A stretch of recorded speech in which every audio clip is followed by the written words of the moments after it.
Apa salaf buat? Itulah yang diceritakan, itulah yang mereka percaya.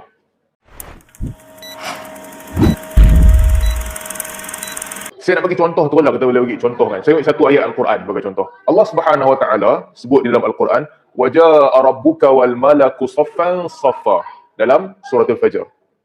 Dan datangnya Allah Subhanahu Wa Taala, Tuhan kamu, dan juga malaikat yang berbaris-baris. Tuhanmu dan malaikat yang berbaris-baris datang. Bagaimana salaf memahami ayat ni?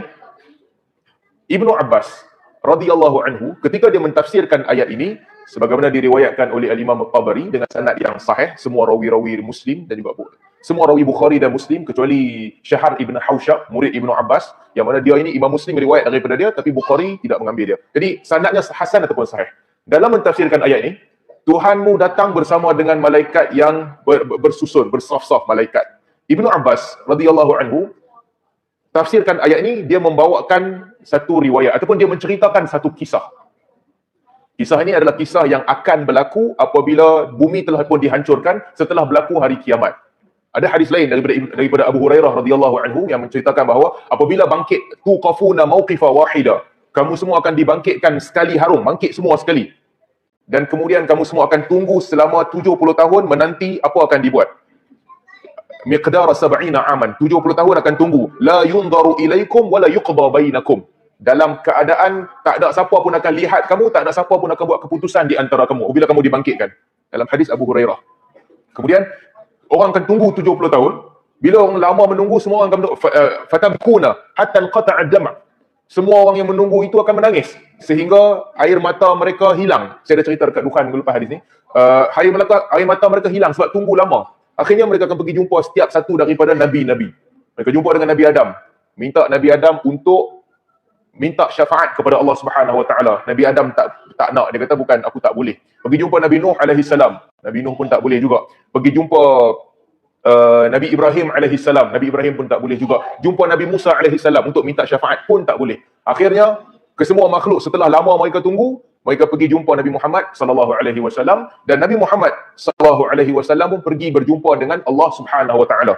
Dalam hadis Abu Hurairah disebutkan, fa akhiru sajidan fala azalu sajidan hatta yab'atsallahu ilayya malak.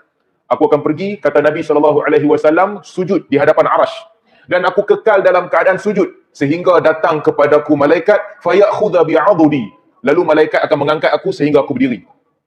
Apabila Nabi sallallahu alaihi wasallam kata malaikat akan angkat Nabi, ketika itu Allah Subhanahu Wa Taala akan sebut kepada Nabi sallallahu alaihi wasallam, ya Muhammad, ma sya'nuka, apa yang kau mahu?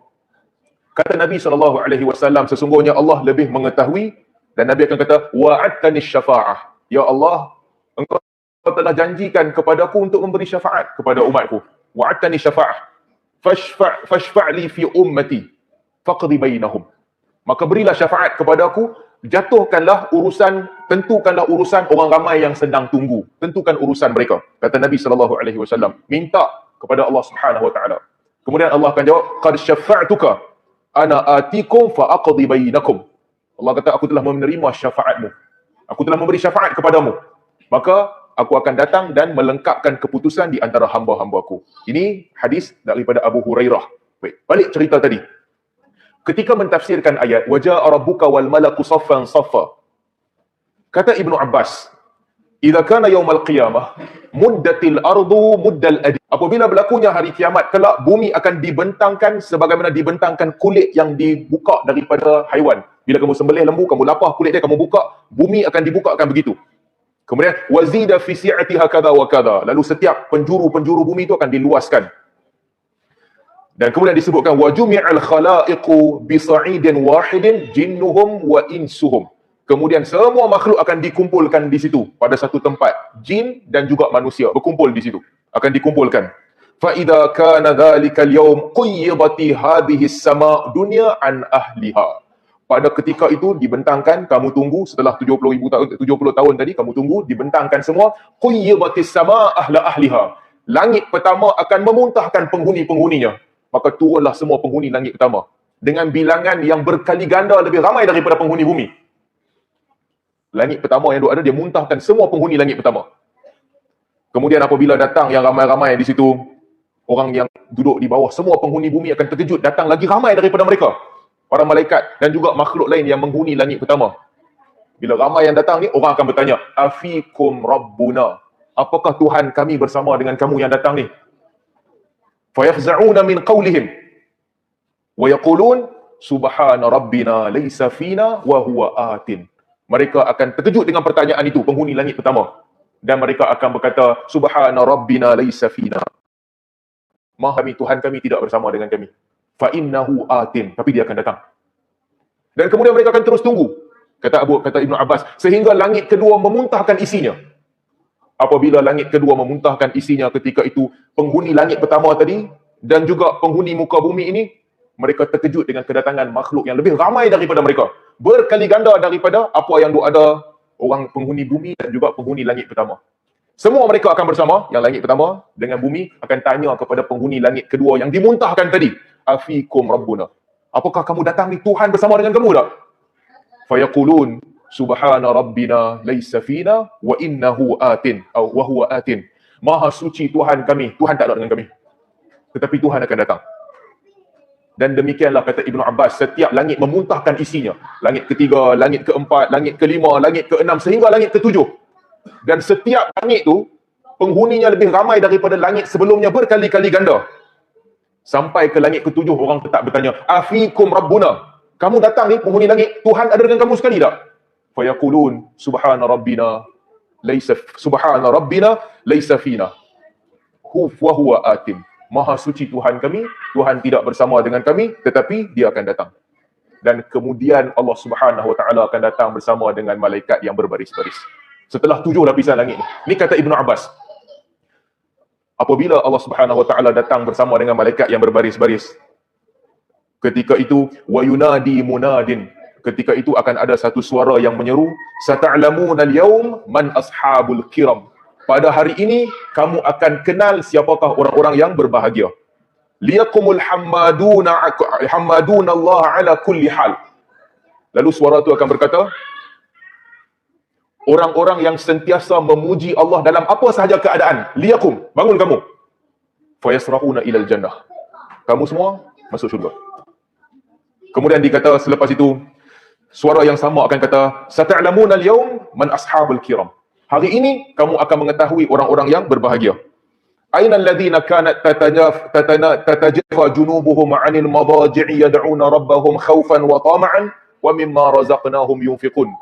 Mana orang-orang yang ketika waktu malam badan mereka, lambung mereka ini bangun dalam keadaan menyeru Tuhan mereka, khaufan wa tama'an, takut kepada Tuhan mereka dan mengharapkan balasan Tuhan mereka.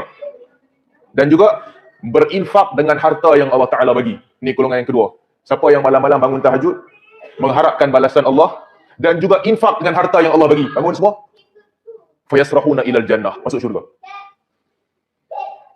Kemudian suara itu akan berkata lagi, Aina alladhina la tulhihim tijaratun wala bay'un an dhikrillahi wa iqamis salati wa ita'iz zakah yakhafuna yawman tataqallabu fihi al-qulub wal absar. Mana orang-orang yang perniagaan dan jual beli tidak melalaikan mereka daripada mengingati Allah, mendirikan solat dan membayar zakat.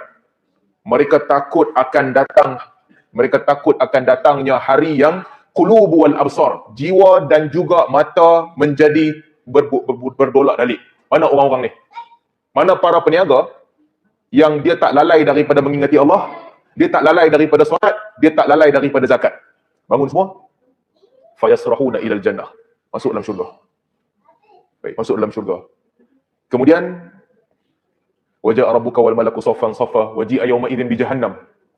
Waji'a yawma idzin bi jahannam. Dalam hadis disebutkan akan ditarik neraka pada ketika itu. Neraka akan diikat dengan 70,000 tali. Setiap satu daripada 70,000 tali akan dipegang oleh 70,000 malaikat. Akan dibawa neraka di situ. Dan fayakhruju minhul 'unuq, akan keluar daripada kharajal 'unuq minan nar, akan keluar satu tengkuk daripada neraka.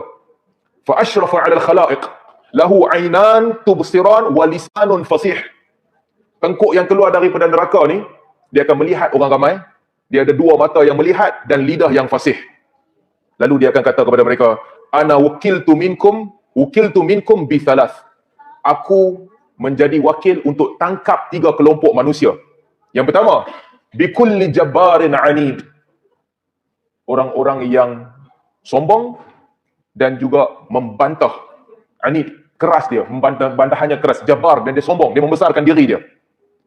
Fayaltaqituhum minas sufuf laqtat tayri habbas simsim. Kemudian tengkuk tadi tu akan cabut semua orang yang jabbar, yang sombong ni, akan tangkap dan cabut mereka sebagaimana burung makan biji simsim. Angkat, buang dalam neraka, tangkap, buang dalam neraka. Kemudian, wakiltu minkum biman adzallaha wa rasulahu. Aku diwakilkan untuk tangkap orang-orang yang menyakiti Allah dan Rasulnya. Sama juga, dia akan tangkap semua, letak dalam neraka.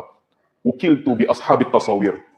Aku diwakilkan untuk yang ketiga, menangkap orang-orang yang simpan gambar-gambar berhala-berhala yang dimuliakan, patung-patung yang dimuliakan. Semua mereka akan ditangkap, diletakkan dalam neraka. Kemudian berlakunya hisab. Lepas tu berlaku hisab. Jadi, kisah yang disebutkan oleh Ibnu Abbas ni, ada beberapa perkara di sini. Satu, kisah ini diletakkan untuk mentafsirkan ayat Tuhanmu datang bersama dengan malaikat yang berbaris-baris. Satu. Yang kedua, kisah ini menunjukkan kepada kita juga, kalau tengok hadis Abu Hurairah tadi, nanti di akhirat akan berlaku permintaan daripada Nabi SAW kepada Allah Subhanahu Wa Taala. Wa'adtani syafa'ah, ya Allah, engkau telah menjanjikan kepada aku syafaat. Allah akan jawab pertanyaan Nabi SAW, aku bagi kepada kamu syafaat. Yang kedua. Yang ketiga, ada 6 golongan yang ada privilege. Direct ke syurga, direct ke neraka. Orang-orang yang bangun tahajud dan juga infak, 1. Orang-orang yang senang ke, susah ke, dia sentiasa memuji Allah, 2. Para peniaga dan yang ketika perniagaan dia, jual beli dia, tidak melalaikan dia daripada ibadat, 3. Direct access, masuk syurga terus. Dan orang-orang yang sombong, orang-orang yang menyakiti Allah dan Rasulnya, serta orang-orang yang menyimpan berhala dan gambar-gambar yang dimuliakan, masuk neraka terus.